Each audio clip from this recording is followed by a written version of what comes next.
আবু দাউদের হাদিস 4949 নম্বর হাদিস। قال رسول الله صلى الله عليه وسلم أحب الأسماء إلى الله عبد الله وعبد الرحمن। রাসূলুল্লাহ সাল্লাল্লাহু আলাইহি সাল্লাম বলেন, আল্লাহর কাছে সর্বাধিক পছন্দনীয় নাম হলো আব্দুল্লাহ, আব্দুর রহমান। সর্বাধিক পছন্দনীয় নাম আব্দুল্লাহ, আব্দুর রহমান। সাহাবায়ে কেরাম রাসূল সাল্লাল্লাহু আলাইহি সাল্লামকে জিজ্ঞাসা করলেন, কদ আলিমনা হাক্কাল ওয়ালিদি ফামা হাক্কুল ওয়ালাদি ইয়া রাসূলুল্লাহ। ইয়া রাসূলুল্লাহ, মা বাবার হক আমরা জানি, সন্তানের কি হক আপনার কাছে জানতে চাই। ফাকাল রাসূলুল্লাহ সাল্লাল্লাহু আলাইহি ওয়াসাল্লাম আই ইউহসিনা ইসমাহু ওয়া ইউহসিনা আদাবা। সন্তানের হক হলো বাবা মা সন্তানের সুন্দর নাম রাখা আর সন্তানকে সুন্দর শিষ্টাচারের মাধ্যমে বড় করা। তাহলে 6 নাম্বার সুন্দর নাম রাখা। 7 নাম্বার সন্তানকে উপনামে ডাইকা তার মন খুশি করে দেওয়া। আবু দাউদের 4969 নম্বর হাদিসের বর্ণনা। আনাস রাদিয়াল্লাহু তাআলা আনহু বলেন, রাসূলুল্লাহ সাল্লাল্লাহু আলাইহি সাল্লাম প্রায় সময় আমাদের বাড়িতে আসতেন। আমার একজন ছোট ভাই আছে, আমার এই ছোট ভাইয়ের একটা পাখি ছিল, কানা ইয়ালআবু বিহি। আমার ছোট ভাই এই পাখি দিয়ে খেলাধুলা করত। আমার ভাইয়ের পাখিটা মারা গেছে। আমার ভাইয়ের পাখি মারা যাওয়ার পর তো নবীজি আমাদের বাসায় আসলেন। আসার পর রাআহু রাসূলুল্লাহ সাল্লাল্লাহু আলাইহি ওয়াসাল্লাম হাজিনা। নবীজি দেখলেন আমার ভাইয়ের মনটা খারাপ। কেন? ওই যে ওর পাখি মারা গেছে। ফাকাল রাসূলুল্লাহ সাল্লাল্লাহু আলাইহি ওয়াসাল্লাম মা শা'নুহু। নবীজি জিজ্ঞাসা করলেন, কি ব্যাপার, ওর কি হয়েছে, ওর মন খারাপ কেন? পরিবারের লোকেরা জবাব দিল, মা তানুগরুহু ইয়া রাসূলুল্লাহ। ওগো আল্লাহর রাসূল, ওর পাখিটি মারা গেছে, এজন্য ওর মন খারাপ। নবীজি যখন ছন্দের মতো দুটি বাক্য বলে তার মন খুশি করে দিলেন, নবী বললেন, ইয়া আবা উমাইর মা ফাআলান নুগাইর। ও আবু উমাইর, ছোট্ট পাখিটি কি করলো, কি হলো? দেখেন তো কিভাবে মিলাইছে। ইয়া আবা উমাইর মা ফাআলান নুগাইর। ও আবু উমাইর, ছোট্ট পাখিটি কি করলো, কি হলো? এটা বলার কারণে এই ছোট্ট মানুষটার মন খুশি হয়ে গেছে। নবী এত সুন্দর করে তাকে দুইটা বাক্য বলছে ওর নামের সাথে মিল রেখে। তো এই যে ইয়া আবা উমাইর বলছে হাদিসে, এটাকে বলে উপনাম। কি নাম? উপনাম। এই নামগুলা আগে মুসলমানের মাঝে চর্চা হতো, এখন আর তেমন চর্চা হয় না। 8 নাম্বার, শিশু সন্তানের হাঁটুতে যেন কষ্ট না পায়। হাঁটা শিখাইতে গিয়ে বর্তমানে প্রায় পাকার বাড়ি, এই পাকা ঘরের মধ্যে যেন হাঁটুতে বেশি কষ্ট না পায়। আবু দাউদ 1109 নম্বর হাদিস।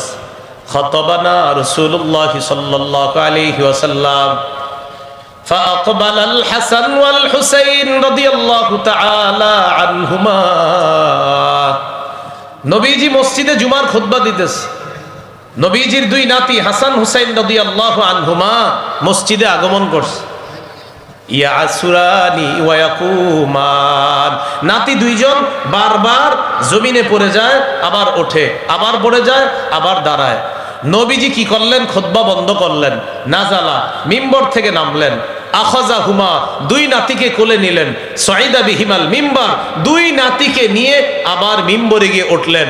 ওঠার পর নবীজি বললেন, লাম আসবির, আমি আমার এই 2 নাতিকে এইভাবে বারবার পড়তে আবার উঠতে, ওরা বারবার পড়ছিল আবার উঠছিল, ওদের হাঁটুতে কষ্ট পাচ্ছিল, আমি সহ্য করতে পারি নাই, তাই খুতবা বন্ধ করে তাদেরকে নিয়ে আমি তাদের অধিকার প্রতিষ্ঠিত করছি। শিশুর হাঁটুতে কষ্ট যেন না পায়, নবী খুতবা বন্ধ করে তাদেরকে কোলে নিলেন, মিম্বরে উঠলেন। কয় নাম্বার গেল? 8। 9 নম্বর, বিশেষ করে ছেলে শিশুদের জামার কালারটা যেন একটু সুন্দর হয়। যেন তেন কালারের জামা শিশু ছেলেকে পরাবেন না। মেয়েদের ক্ষেত্রে কালারে ছাড়াস, ছেলেদের ক্ষেত্রে সচেতন হতে হবে। নাসাইর হাদিস 5316 নম্বর হাদিস। আব্দুল্লাহ ইবনে আমর রাদিয়াল্লাহু তাআলা আনহুমার বর্ণনা। আব্দুল্লাহ ইবনে আমর রাদিয়াল্লাহু তাআলা আনহুমা বলেন, রাসূলুল্লাহ সাল্লাল্লাহু আলাইহি সাল্লাম তাকে দেখলেন। ওয়া আলাইহি সাওবানি মুআসফারান। আব্দুল্লাহ ইবনে আমর রাদিয়াল্লাহু তাআলা আনহুমার শরীরে দুইটা কুসুম রঙের জামা। প্রিয় ভাইয়েরা, কি রঙের জামা? কুসুম।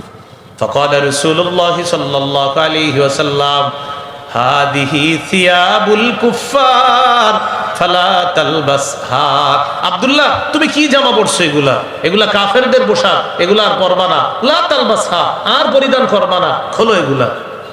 তাহলে সন্তানের পোশাকের ক্ষেত্রে সচেতন হতে হবে, বিশেষ করে ছেলে সন্তানের আজাইরা যে কোনো ধরনের জামা যেন না হয়। নবী বললেন, আব্দুল্লাহ, এরা কি কাপড় পরছো তুমি? এগুলা কাফেরদের পোশাক, এগুলা খুলে ফেলো। 10 নম্বর, সতর ঢেকে রাখে এমন পোশাকে সন্তানকে শৈশব থেকে অভ্যস্ত করা। সূরা আরাফের 26 নম্বর আয়াতে আল্লাহ বলেন, ইয়া বানি আদম কদ আনজালনা আলাইকুম লিবাসা ইউয়ারি সাওআতিকুম ওয়ারিশা ওয়া লিবাসুত তাকওয়া যালিকা খায়র। হে আদম সন্তান, আমি তোমাদেরকে এমন পোশাক দিলাম যে পোশাক তোমাদের লজ্জাস্থান ঢেকে রাখে, যে পোশাক সৌন্দর্যতার কারণ। তাকওয়ার পোশাক সর্বোত্তম পোশাক। শৈশব থেকে শিশুকে এমন পোশাকে অভ্যস্ত করা যে পোশাক তাকে সতর ঢাকা শিখায়, এমন পোশাকে শৈশব থেকে তাকে অভ্যস্ত করা। 11 নাম্বার, সাদা পোশাক পরানো শিখানো, সাদা পোশাক পরিধান করা শিক্ষা দেওয়া। আবু দাউদের হাদিস 4061 নম্বর হাদিসের বর্ণনা। قال رسول الله صلى الله عليه وسلم البسوا من ثيابكم البياض فإنها خير ثيابكم। রাসূলুল্লাহ সাল্লাল্লাহু আলাইহি সাল্লাম বলেন, তোমরা তোমাদের পোশাকের মধ্য থেকে সাদা পোশাক পরিধান করো, কেননা এটা সর্বোত্তম পোশাক। ওয়াকাফিনু ফিহা মাউতাকুম, তোমাদের মধ্যে যারা মৃত তাদেরকেও সাদা পোশাক পরাও, তাদের কাফনটা সাদা পোশাক দিয়ে দাও, এরপর তাদেরকে দাফন করো। হাদিস থেকে শিখলাম, জীবিত তোমরাও সাদা পোশাক পরো, মৃতদেরকে সাদা পোশাক পরায় দাও। তাহলে 11 নাম্বার, সাদা পোশাক সর্বোত্তম পোশাক। অন্যান্য কালার পরা যাবে না এমনটা না, বাকি সাদা পোশাক সর্বোত্তম পোশাক। এই গেল 11 নাম্বার। 12 নাম্বার, শিশু সন্তানকে এমন পোশাকে অভ্যস্ত না করা যে পোশাক থেকে অহংকার বের হয়। শিশু সন্তানকে এমন পোশাকে অভ্যস্ত না করা যে পোশাক অহংকার প্রদর্শন করে। قال رسول الله صلى الله عليه وسلم كلوا واشربوا وتصدقوا والبسوا ما لم يخالطه اسراف او مخيلا। রাসূলুল্লাহ সাল্লাল্লাহু আলাইহি সাল্লাম বলেন, কুলু, তোমরা খাও, ওয়াশরাবু, তোমরা পান করো, ওয়াতাসাদ্দাকু, তোমরা দান করো, ওয়ালবাসু মা লাম ইখালিতহু ইসরাফুন আও মাখিলা, তোমরা পোশাক পরিধান করো যে পোশাক অপচয়ের কারণ না হয়, যে পোশাক অহংকার প্রদর্শন না করে। হাদিসে 4টি কথা বলছেন নবী, খাও, অপচয় যেন না হয়, অহংকার যেন প্রদর্শন না হয়, পান করো, অপচয় যেন না হয়, অহংকার প্রদর্শন যেন না হয়, দান করো, দান যেন তোমাকে অহংকারী না বানায়, পোশাক পরিধান করো, এটা যেন অপচয়ের কারণ না হয়, অহংকার প্রদর্শনের কারণ না হয়। আল্লাহ আমাদেরকে, আমাদের সন্তানদেরকে অপচয়, অপব্যয় এবং অহংকার থেকে হেফাজত করেন। 13 নাম্বার, ছেলে শিশুকে রেশম এবং স্বর্ণ থেকে দূরে রাখা। আবার বলছি, 13 নাম্বার, ছেলে শিশুকে রেশম থেকে দূরে রাখা, স্বর্ণ থেকে দূরে রাখা। قال رسول الله صلى الله عليه وسلم أحل الذهب والحرير لأناس أمتي وحرم على ذكورها। রাসূলুল্লাহ সাল্লাল্লাহু আলাইহি সাল্লাম বলেন, আমার উম্মতের মেয়েদের জন্য রেশম হালাল, স্বর্ণ হালাল। আমার উম্মতের ছেলেদের জন্য রেশম হারাম, স্বর্ণ হারাম। আমার উম্মতের ছেলেদের জন্য রেশম হারাম, স্বর্ণ হারাম। আমার উম্মতের মেয়েদের জন্য রেশম হালাল, স্বর্ণ হালাল। কত নাম্বার গেল? 13। 14 নাম্বার, জুতা পরিধান করা শিখানো। সুবহানাল্লাহ বলেন, আল্লাহু আকবার বলেন। কেন? আমার নবী জুতা পরাও শিখিয়ে দিতেছে আমাদের।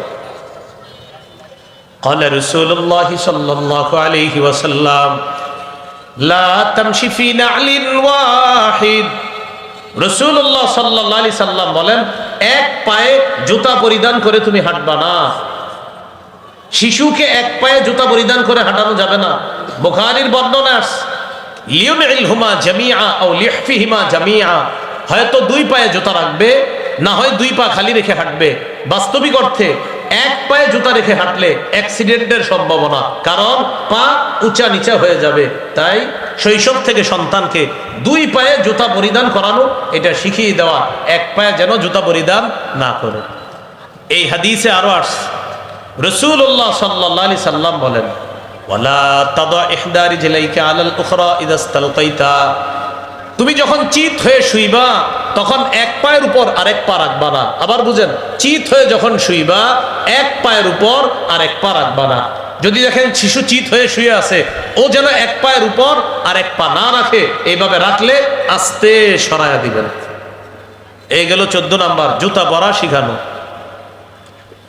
15 নাম্বার, সব কিছু ডান দিক থেকে করার শিক্ষা দেওয়া।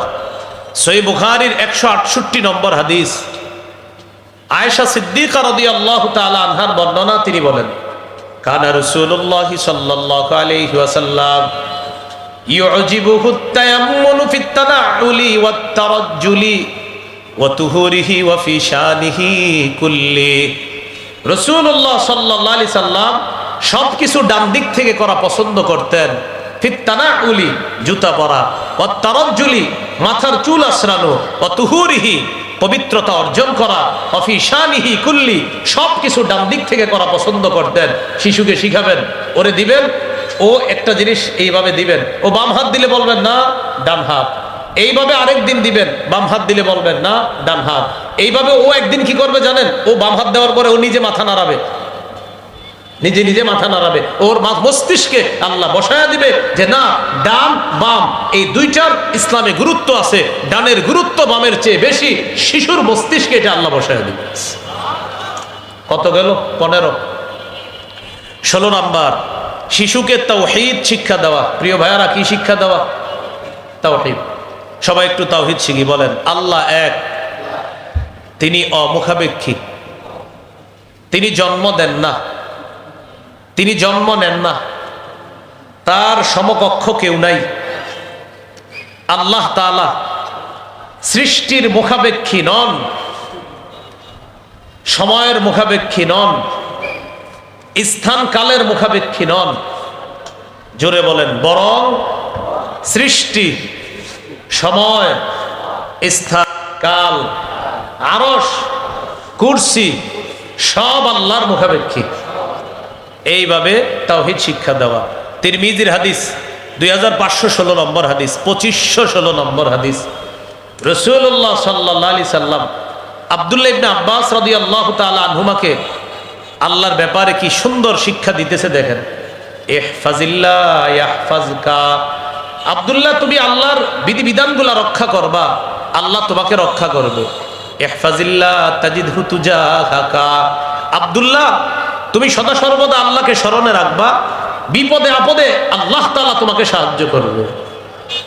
ইযা সাআলতা ফাসআলিল্লাহ ওয়া ইযা ইসতাআনতা ফাসতাইন বিল্লাহ, যখন চাইবা আল্লাহর কাছে চাইবা, সাহায্য প্রার্থনা করবা আল্লাহর কাছে সাহায্য প্রার্থনা করবা। এইভাবে শৈশব থেকে শিশুকে তাওহীদ শিক্ষা দেওয়া। 17 নাম্বার, ঈমানি তরবিয়ত শিক্ষা দেওয়া। ঈমানি তরবিয়তের মধ্যে শ্রেষ্ঠ তরবিয়ত নামাজের শিক্ষা। একটা শিশুকে 7 বছর বয়সে নামাজের আদেশ করবেন, এখন ও আপনার কথাটা শুনবে কিনা 7 বছর বয়সে, এজন্য ওরে 7 বছর আগে থেকেই তরবিয়ত শিখাইতে হবে। ওর পাশে আপনি মাঝে মাঝে নামাজ পড়তে হবে, ওর মা মাঝে মাঝে ওর পাশে নামাজ পড়বে। শিশু যেন ঘুম থেকে চোখ মেলেই দেখে মা নামাজ পড়তেছে, হঠাৎ চিন্তা করবে ঘটনা কি, আম্মা কি করে, এটা যেন ওর মাঝে চিন্তার কারণ হয়ে যায়। মাঝে মাঝে সুন্নত নামাজ ঘরে পড়বেন, আপনার শিশু যেন আপনার দিকে তাকায়। দেখবেন মাঝে মাঝে 1.5-2 বছরের শিশু আপনার পাশে গিয়ে দাঁড়ায় গেছে নামাজে, পরনে কাপড় না থাকলেও মাথায় টুপি একটা দিয়ে দাঁড়ায় যাবে পাশে গিয়ে, দেখবেন হ্যাঁ, শিশু মানুষ। এবার দেখে আপনি ঠোঁট নাড়ান, ও ঠোঁট নাড়াবে। রুকুতে গিয়ে দেখে আপনি ঠোঁট নাড়ান, এবার ও এইভাবে দেখে আপনি কি করেন রুকুতে, এইভাবে দেখে দেখে কি আপনার ঠোঁট নড়ে, ও ঠোঁট নাড়ায়। সালাম ফিরানোর পর হাতের কর গণতেছেন, এবার আপনার ঠোঁটের দিকে তাকায় দেখে আপনার ঠোঁট নড়ে আর কর গণতেছেন, ও এমন করে। যারা বাপ আছেন আপনারা বলতে পারবেন, না এমন করে আপনি শুকরিয়া আদায় করবেন, আমার সন্তানের মস্তিষ্কে আল্লাহ অতীব গুরুত্বপূর্ণ একটি বিষয় আল্লাহ স্থান দিয়ে দিয়েছে। তাহলে নামাজের তরবিয়ত শিক্ষা দেওয়া। قال رسول الله صلى الله عليه وسلم مروا أولادكم بالصلاة وهم أبناء 7 سنين। তোমরা তোমাদের সন্তানদেরকে নামাজের আদেশ করো যখন তাদের বয়স 7 বছর হয়। ওয়াদরিবুহুম আলাইহা ওয়া হুম আবনাউ 10 সিনিন। যখন তাদের বয়স 10 বছর হয় তখন তাদেরকে প্রয়োজনে নামাজ না পড়লে মৃদু আঘাত করো। 7 বছর বয়সে নামাজের আদেশ, 10 বছর বয়সে প্রয়োজনে মৃদু আঘাত করা। এইগুলো 17 নাম্বার। 18 নাম্বার, মসজিদে শিশুর উপস্থিতি গুরুত্ব দেওয়া, জামাতে শিশুর উপস্থিতি গুরুত্ব দেওয়া, শিশুকে ধমক দিয়ে মসজিদ থেকে তাড়ায়া না দেওয়া, বরং মসজিদে তার উপস্থিতি গুরুত্ব দেওয়া। قال رسول الله صلى الله عليه وسلم إذا أما أحدكم الناس فليخفف بالصلاة। রাসূলুল্লাহ সাল্লাল্লাহু আলাইহি সাল্লাম বলেন, তোমাদের কেউ যখন মানুষের ইমামতি করে তখন যেন নামাজ একটু সহজ করে। কেন? ফাইন্না ফীহি মুদ-দাঈফা ওয়াল মারিদ ওয়াস সাগীরা ওয়াল কাবীরা। রাসূলুল্লাহ সাল্লাল্লাহু আলাইহি সাল্লাম বলেন, তোমাদের কেউ যখন মানুষের ইমামতি করবা 4 শ্রেণীর মুসল্লির প্রতি লক্ষ্য রেখে নামাজ সহজ করবা। 1 নাম্বার, ফাইন্না ফীহি মুদ-দাঈফ, মুসল্লিদের মাঝে দুর্বল লোক আছে। 2 নাম্বার, আল মারিদা, মুসল্লিদের মধ্যে অসুস্থ মুসল্লি আছে। 3 নাম্বার, আস-সাগীরা, মুসল্লিদের মাঝে শিশু আছে। 4 নাম্বার, আল কাবীরা, মুসল্লিদের মাঝে বৃদ্ধ মানুষ আছে। তাহলে বলেন তো মুসল্লিদের মাঝে কয় শ্রেণীর দুর্বল মানুষ থাকতে পারে? 4 শ্রেণীর। নবী বলছেন এই 4 শ্রেণীর প্রতি লক্ষ্য রেখে ইমাম সাহেব নামাজ সহজ করবে। 1 নাম্বার, মুসল্লিদের মাঝে অসুস্থ ব্যক্তি আছে, মুসল্লিদের মাঝে শারীরিক অক্ষম দুর্বল ব্যক্তি আছে, মুসল্লিদের মাঝে ছোট মানুষ আছে, মুসল্লিদের মাঝে বৃদ্ধ মানুষ আছে। এই 4 শ্রেণীর মধ্যে শিশুর কথা আছে কিনা? এখান থেকে বোঝা যায় মসজিদে শিশুর উপস্থিতি গুরুত্ব দেওয়া, ওরে তাড়িয়ে না দেওয়া। এইগুলো 18 নাম্বার। 19 নম্বর, শিশুকে শৈশবেই কোরআন শিক্ষা দেওয়া। ইনসানিয়া ফাউন্ডেশন মাশাআল্লাহ সুন্দর মাহফিলের আয়োজন করছেন। আপনাদের প্রতি আবদার থাকবে, এই 1000 মাহফিল যতটা গুরুত্ব দিয়ে করবেন, এলাকা ভিত্তিক মক্তবের গুরুত্ব এর চাইতে আরো বেশি দিবেন। কিসের গুরুত্ব? না বলেন, জোরে বলেন। মক্তব, মক্তব, বিশেষ করে মসজিদ ভিত্তিক মক্তব, এই মক্তবের গুরুত্ব বাড়ান। মাদ্রাসা ভিত্তিক মক্তবে যারা পড়ে ওরা মাশাআল্লাহ মাওলানা মুফতি মুহাদ্দিস হয়, কিন্তু যে ছেলেটা ডাক্তার হবে, যে মেয়েটা ডাক্তার হবে, যে ছেলেটা ইঞ্জিনিয়ার ব্যারিস্টার হবে, এই ছেলেটা কোরআন শিখবে কোথায়? প্রত্যেকটা মুসলমানের সন্তান যেন সে ডাক্তার, ইঞ্জিনিয়ার, ব্যারিস্টার যাই হবে, সে যেন বিশুদ্ধ কোরআন শিখতে পারে মসজিদ ভিত্তিক বক্তব্য থেকে। এই ইনসানিয়া ফাউন্ডেশন হাজারো মাহফিল করবে, তারা কোনো সমস্যা নাই।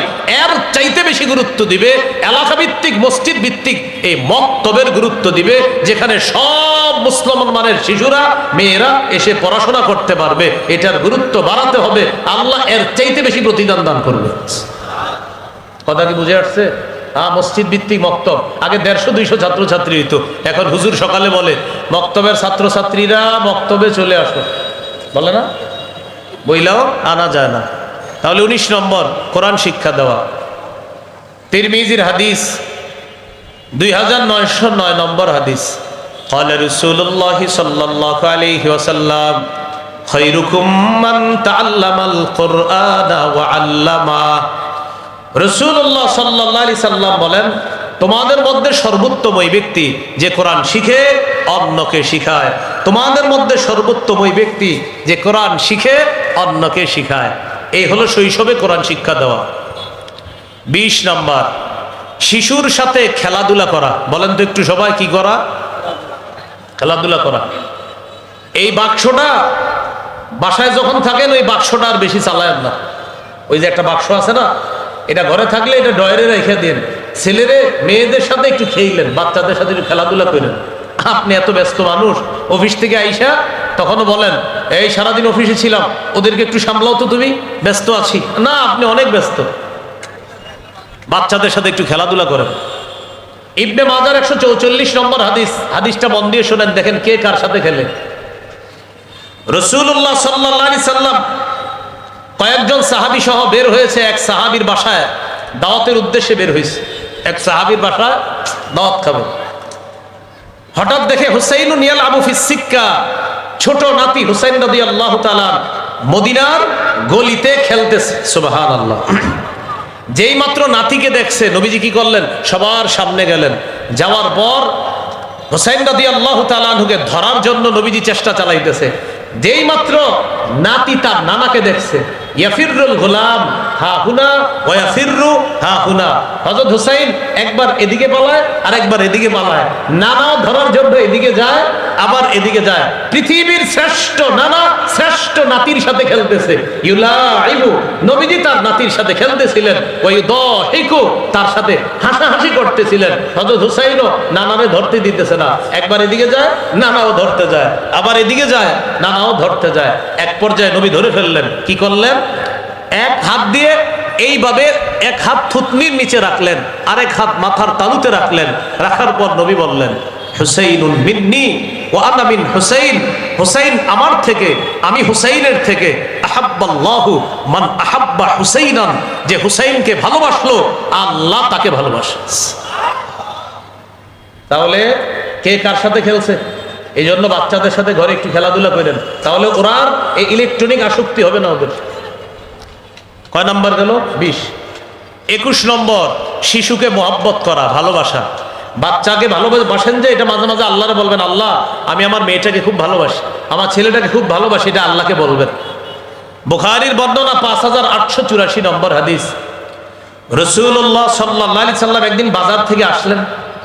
আসার পর বললেন, আইনা লুকা।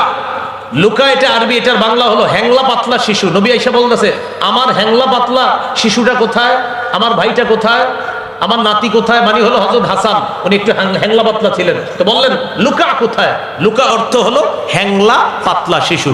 হযরত হাসান আসলেন। আসার পর ফালতাজামাহু, নবীজি হযরত হাসানকে জড়ায় ধরলেন। জড়িয়ে ধরে বললেন, আল্লাহুম্মা ইন্নী উহিব্বুহু, আল্লাহ আমি হাসানকে খুব ভালোবাসি। ফাআহিব্বা, আল্লাহ আপনিও আমার নাতি হাসানকে ভালোবাসেন। ওয়া আহিব্বা মান ইউহিব্বু, আল্লাহ আমার নাতি হাসানকে দুনিয়ার যে ভালোবাসবে, আমি নবী আপনাকে বললাম আপনিও তাকে ভালোবাসেন। কয় নাম্বার গেল? 21।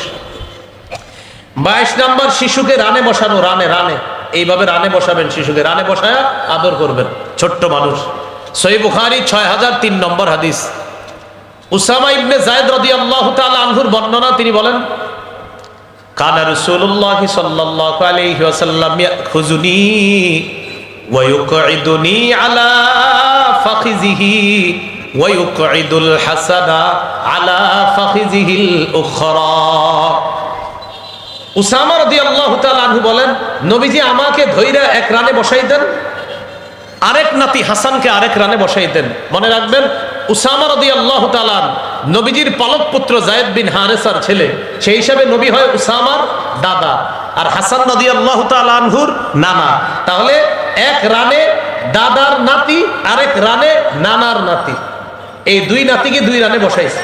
ইয়াজুম্মুহুমা, দুই নাতিকে এইভাবে জড়ায়া ধরে এবার বললেন, আল্লাহুম্মা আরহামহুমা ফাইন্নী আরহামুহুমা। আল্লাহ আমার নাতি উসামা আর হাসানকে আমি খুব মায়া করি, আল্লাহ আপনিও তাদের প্রতি মায়া করেন, দয়া করেন। আমি নবী আপনাকে বললাম আমি ওদেরকে খুব মায়া করি, আপনিও তাদেরকে মায়ার চাদরে আবদ্ধ করে নেন। কয় নাম্বার গেল? 22। 23 নম্বর, শিশুকে স্নেহ করা, যে কোনো শিশুকে স্নেহ করবেন। তিরমিজির হাদিস 1920 নম্বর হাদিস। قال رسول الله صلى الله عليه وسلم ليس منا من لم يرحم صغيرنا ولم يعرف شرف كبيرنا। রাসূলুল্লাহ সাল্লাল্লাহু আলাইহি সাল্লাম বলেন, যে ব্যক্তি শিশুকে স্নেহ করে না, বড়দেরকে শ্রদ্ধা করে না, সে আমাদের অন্তর্ভুক্ত না। এই জন্য শিশুকে স্নেহ করা। যার শিশুকেই রাস্তাঘাটে দেখবেন একটা হাসি দিবেন, ওর মনটা যেন আপনাকে দেখে খুশি হয়ে যায়, রব আপনার উপর খুশি হয়ে যাবে।